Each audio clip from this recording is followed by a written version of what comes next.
Welcome to TMC 2020 and this on-demand session, Trailer Maintenance Competency Modules. I'm Bob Woodward, Chief Engineer at the Australian Trucking Association, and for this session I'm accompanied by three panellists, a workshop manager, a transport operator, and a training program developer. This session is focused on determining the potential for developing training modules for persons who do not have formal training and or are trained in a trade discipline that may not be relevant to heavy vehicle road trailer maintenance. The session format is broadly based on the question and answer principles. The intended overall outcome would be that the competency has cross-border recognition of the specific competency.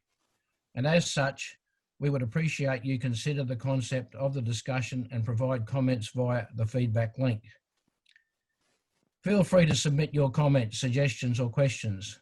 These will be consolidated and responses will be provided during the week commencing 30 November. There is a long history to this concept. Engaging and retaining tradespeople is a constant challenge. This concept was initiated by the previous ITC member in the late 90s as an attempt to address the then ongoing shortage of maintenance personnel, especially in the arena of trailer maintenance. It seems that in 2020, not much has changed, and it will not change unless we, the industry, do something about it to help ourselves. The session objective is to determine the appetite for maintenance competency modules by identifying, is there a need for maintenance competencies? What modules need to be considered? The priority of those modules, and developing the module content. And then confirming the need for such a competency module, identifying a hierarchy of modules, the next steps for developing the training modules, and the process for establishing cross-border recognition.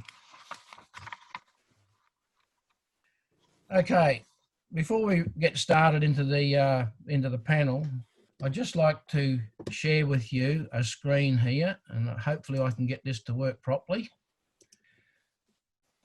This is a very interesting ad that I picked out of a regional newspaper. And I think it really sets about where we're at in this industry with the need for more qualifications and competencies. I won't read it all out, but I'm going to scroll through it, and hopefully when Emily puts the video together, it can all be included. But this ad just made me shake my head. And it was the final statement was a mechanical trade certificate an advantage, but not a necessity. You know, the only thing that this workshop assistant isn't required to have is the ability to walk on water, but I'm sure it'll be highly regarded. And that's just some of the sort of stuff that we see on a regular basis. The issue for discussion today is that there are many TAs and the like who have spent many years in workshops working with qualified personnel. These TAs may not be academic stars, but they're extremely capable in their specific maintenance tasks. You know, but unless they have a recognised competency, they should they really be working on critical items unsupervised. The first consideration, be you a workshop manager, a business owner or a director, is if something does go astray relating to maintenance, will you sleep better if you know the person you completed such maintenance held a certificate in the related competency? So let's get started on our Q&A session. Is the availability of qualified people with heavy trailer experience willing to work in this arena really a problem? So I'm going to go to you first, Jason Button. Yes. Well, it is a problem finding people to work on equipment these days, because with the lack of technical trades that we lost in the industry a while ago, it's taking time to get people back into the trade.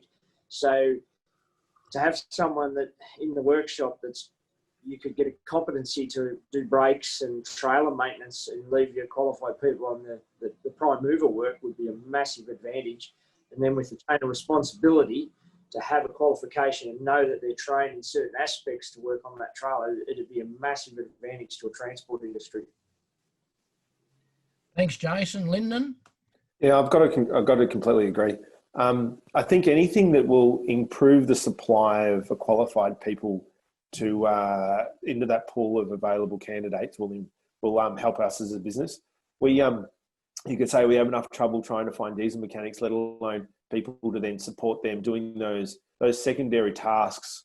And particularly in this day and age where anyone that's working on that brake system or that suspension system needs to be adequately trained and certified to cover us off under the whole chain responsibility laws. To be able to have something that can help supply staff to that type of field, it's going to help. Thanks, Lyndon. And Jason Atteridge? Yeah, certainly agree with the other two gents that obviously there has been a need and been a shortage over a period of time due to other industries, I guess, offering, better conditions. We had the mining boom, which not only took mechanics, I think it took a lot of drivers away as well. So anything to encourage people back to the industry, and also with chain of responsibility, obviously there's some well-known cases that have gone through at the moment where there has been only trade assistants working on vehicles and people have been tried. So certainly important to make sure we close the loop out on the compliance and safety side. Okay, well, thanks for that. And look, it's certainly, this is the consensus that there is a problem that needs to be addressed within our industry. So on to the next issue. Is maintenance module competencies a way forward? And I might go to you first, Lyndon, this time round. Yeah, this one here, I can only assume that it will be. We've tried in the past with on-site training with this type of thing, and it's difficult. You're trying to find either there's someone that's going to be going along and get into that diesel mechanic space and become and start their apprenticeships, but often it's difficult to even find the people to start with. And whether having something that's a modular base, so it's a little bit easier for them to achieve, and it might be something where you have a person of moderate just on the job training.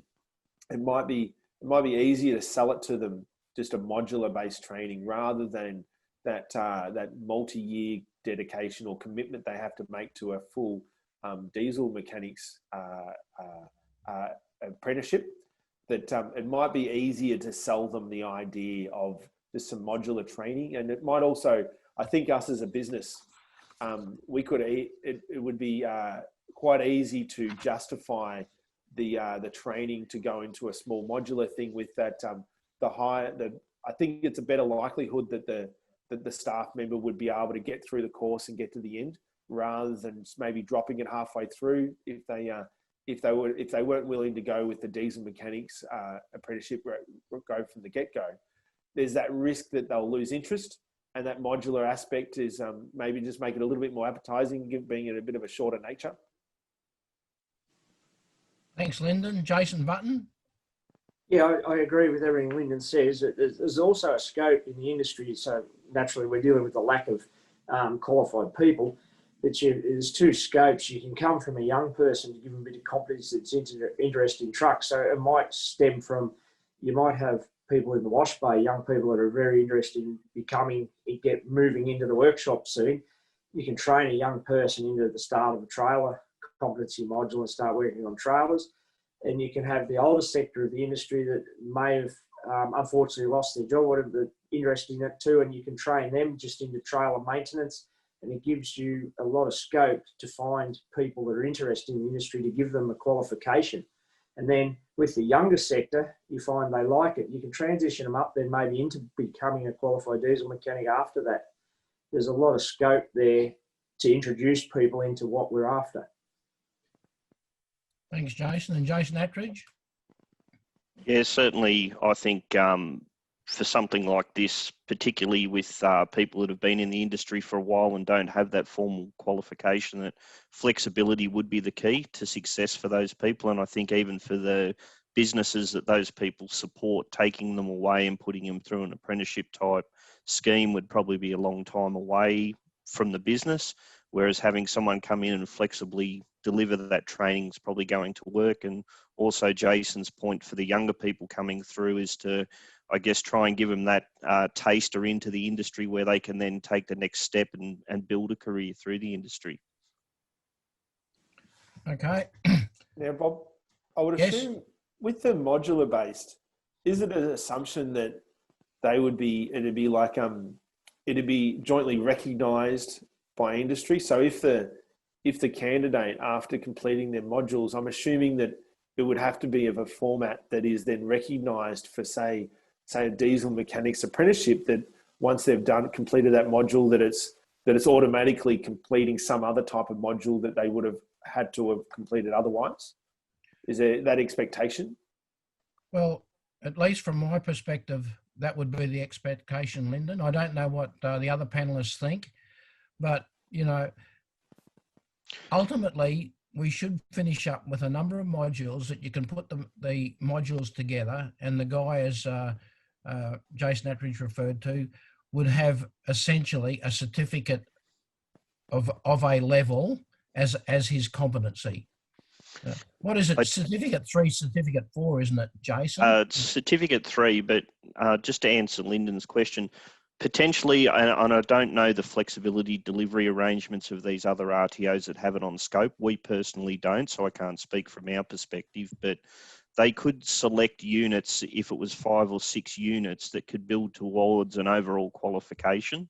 So essentially, if they only wanted to do 6 for a start, which got you, you know, we'd have to look whether that is enough coverage for the competencies you need for compliance side of things. But if that was it, they could do the 6, and then if they continued on, then they could potentially pick up those other units later on to a full qualification. But that's only me personally. I can't speak for those other RTOs. So, Bob, there's 2 scopes. If it was set up right, there should be able to take out a package out of a diesel mechanic apprenticeship modules on braking or something. And then for an older person, there's actually an RPL scheme, which is recognition of prior learnings, which there's people that recognise prior learnings, and they put that towards modules of qualification later on in life too. So there is scope that it could go towards a qualification. Look, I think in competency modules, recognised prior learning is going to be a key factor. You know, there will be a lot of that. So, you know, what we're doing here is we're fleshing out lots of issues, and there will be no simple answer as a result of this session. But I think through industry and platforms like the Industry Technical Council, we'll be able to develop these discussions to go forward to come up with a general consensus of what people really think we need. So, you know, I find this all pretty exciting, because knowing the lack of technically trained and competent people in our industry, we need to be doing something about it. And this certainly seems like a very positive way to go forward. On to the next question is, I've got a list of suggestions here of what the problems that we face on a day-to-day basis, and I'm just going to read through them. There's airlines and air fittings, brake circuits and systems, fifth wheels and kingpins, foundation brakes, chassis cracks, lighting, suspension, trailer EBS. That's become something more recently is a bit of an issue.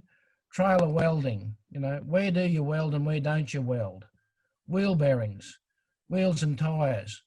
Not much good going to check the wheel bearings by a very primary method if you don't release the brakes, because there's certainly been no slop in there. So the way I've been thinking about this is that we need to get some of these issues and bundle them into a package. And for instance, you've got a list there of 4 things. Chassis frame, you know, you might consider identifying chassis cracks, welding and repairs.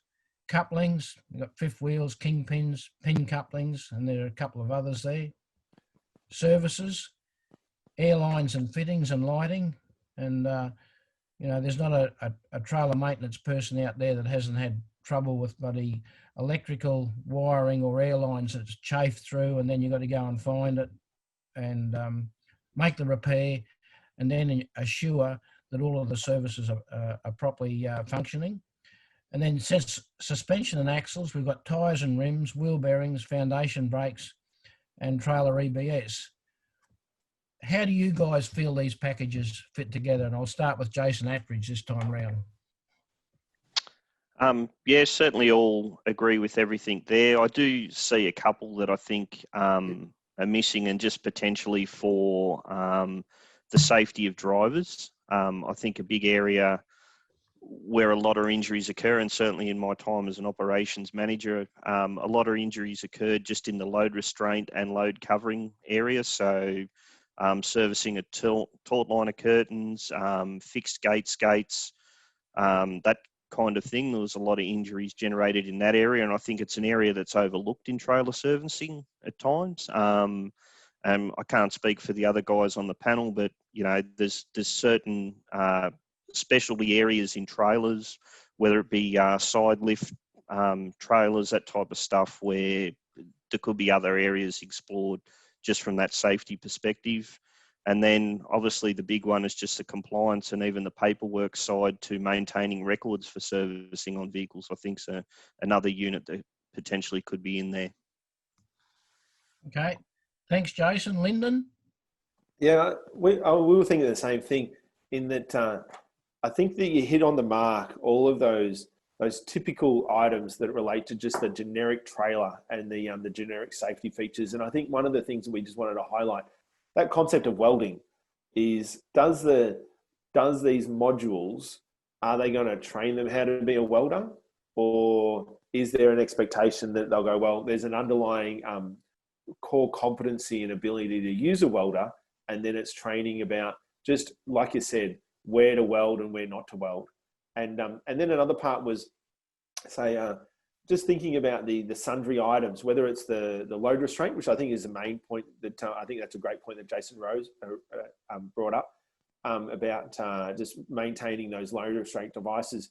And we were thinking about, say, hydraulics, and the idea that they probably don't need to be an expert in hydraulics. They can still call out, you know, NZ the hose doctor or something like that to run the new lines. But just the core ability to diagnose a problem, like is it the pump that's the problem, or is it the hydraulic hoses that are the problem? And I think that a lot of those specialty items on trailers, it's not the ability to go and fix all of those really specific special items, but having like a certain level of ability just to be able to diagnose a problem and find out who's the expert that they need to bring in to fix it. Yeah.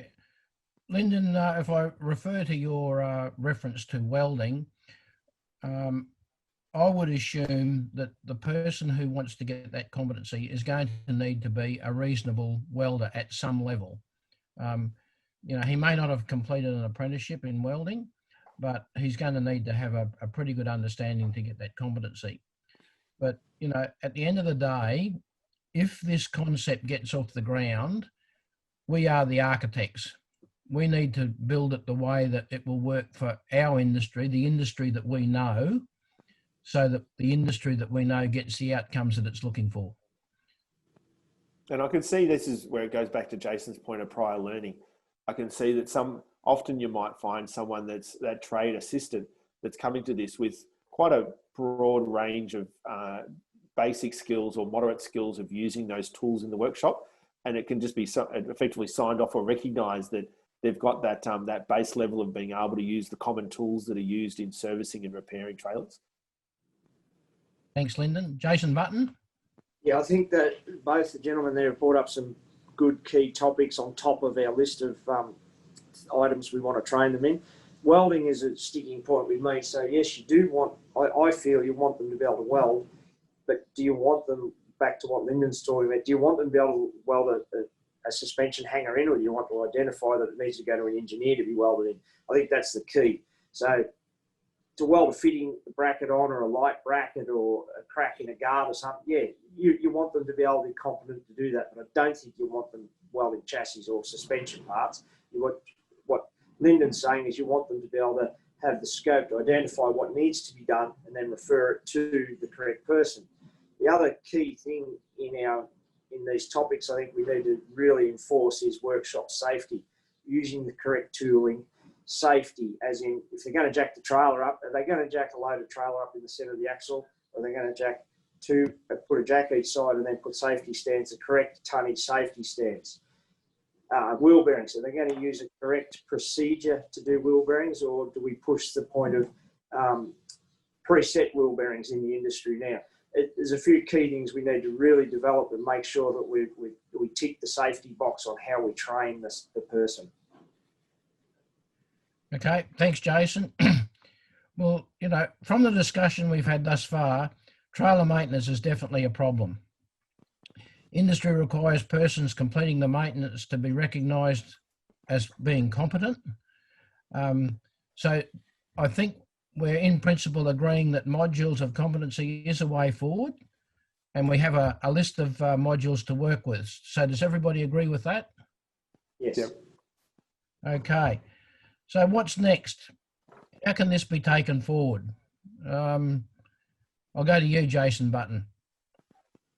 So with the help of industry, and we have some key, in our team now, we have some key people to rely on, which Jason at DECA, and we have our friends at Kangan TAFE, where we have our TMC conference.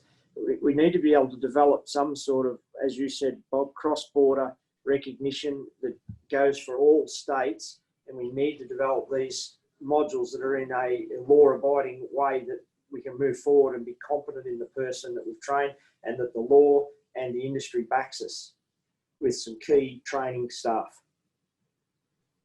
Thanks, Jason. Lyndon? I think as moving forwards, after I actually sat down and chatted to our workshop manager as well on this one, and just wanting to talk about, say, the clients or the people that are going to be wanting to do these modules.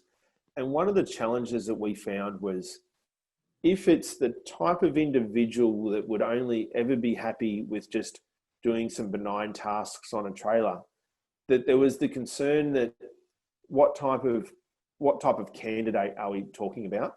And I think to cover that off, like, are we talking about someone that isn't motivated enough to be the person that you actually want in the workshop? And but I think to cover that off, having a modules that are recognised as part of a larger qualification, whether it's a development into a diesel mechanic apprenticeship or something along those kind of lines, is that we could use this type of module as a stepping stone for people that aren't ready to commit to a full diesel mechanic apprenticeship. And they can be, like I said, they're people coming into the industry maybe, and they can, and just having that module that's recognised and designed in a way that can be recognised to cover off a couple of those aspects of a broader qualification. I think that we'll be able to use that as a really valuable tool. Can I interrupt a minute, Bob? Yeah, go, Jason. There's one thing I just thought of too, is there something else we could think about is school education now has the VCAL program. This would be a good starter package to introduce young people into diesel mechanics through the VCAL through high school. They might do 2 days training with a company and 3 days schooling, but actually get ticked off on some of these modules and find that they like the industry and move into the industry in a bigger way too. It's something to look towards bringing younger people in. I agree. Very, very important consideration. And Lyndon, look, you know, I think the basis of this concept will be that both the employer and the candidate have got to be comfortable with each other. You know, it's unlikely that an employer is going to put the resources into somebody who really doesn't know what they want to do. And I think the important thing that Jason Button raised there is, if we can get these young people at an early stage, maybe we can channel them to where we need them to help us fill the resources that we need in our industry. Yep. Jason Atteridge, as a training program developer, could you give us your overview on the situation? Thanks, Jason. Yeah, look, I think all the points are really raised. I think it's just building that program now out of potentially whether it be towards a qualification of diesel mechanic or the Cert 3 in heavy commercial trailer technologies, just exploring whether we can take those units out that we want to as a starter and potentially, you know, fill the void in the VCAL space, potentially fill the void in new people to the industry, and then obviously going back and, you know, RPLing and making sure the people that are already in there can get some sort of qualification to meet our compliance. So I think we're on the pathway to joining that. Obviously, from our perspective and where I work currently, it's not on our scope, but it's certainly something that, you know, as a group we can come together and try and put this together, start building it. Okay, thanks for that, Jason. Now we're getting towards wrap up time. I think this has been a very interesting discussion. I've certainly learned a little more about the concept. It's important that we do identify the key competencies that we're looking for, you know, the tasks of load covering and load restraint and gates. Too often people say, oh, it's just the gates. Well, you know, just those gates is what holds the freight onto the trailer in many cases. So that's very important. Do our panel have any final comments? Jason Atteridge, maybe you'd like to tell us about some of the internet searching you did last night. Yeah, so just obviously coming from the industry, and I wasn't aware that there was actually a trailer qualification whatsoever. I myself went through a diesel mechanic apprenticeship, but I just did a search on training.gov. Obviously, it came up with this units of competency or a qualification essentially, and it gives you the history of essentially what RTOs you can reach out to that actually deliver that program. So I guess from our starting point, we can build a map of what we want as an industry in our training and what we think will build towards making us a more compliant and safe industry for our trailer section. And then obviously going to these RTOs and seeing what flexibility and delivery that they actually have and you know, bring the two together. Thanks, Jason. Lyndon? Yeah, I just think that there's a lot of value in it. And with and the ability to cover off in a modular sense, being able to cover off the training aspect of just all of those trades assistants that are helping the program, and to be able to offer them that formal training so that we can cover it off and be able to hopefully offer a bit of a foot in the door into the industry of a few people to try and, as Jason said, to gather a few more people into the industry and catch them before they head off to other tasks. It'll be valuable. Thanks, Lyndon. Jason Button? Yes, good comments, guys. So, yeah, to bring young people in like we've been discussing and get them involved in the industry and get some competency around it, maybe at the later end of a driver's career that's been a good driver, wants to step out of driving trucks and wants to stay in the industry and walk into the workshop to just do trailer maintenance, get them competent at it, learn how to do record keeping, learn how to do the procedures correctly and tick him off that he's competent at the job would be fantastic. And then you've got the middle-age scope of someone that might have unfortunately lost their job and wants to have a crack at the industry to step them in. And the key is to have a competency and tick that box and know that you can leave that person to do that job and they're competent, they've been trained the correct way is just a major key of the industry. The trailing part of the unit is as important as the front part. We can drive in anywhere and get a truck service, but a lot of people forget about the trailer. Okay, thanks, gents. Well, to our audience, I'd like the audience to feel free to submit your comments, suggestions and questions. These will be consolidated and responses will be provided during the week commencing the 30th of November. I'd like to thank our three panellists for their participation, Jason Atteridge, Lyndon Watson and Jason Button. Clearly there's a lot more work that needs to be researched to address these issues, and a lot of it will go to the Industry Technical Council initially. So thanks for your time, gentlemen, and have a good rest of your day.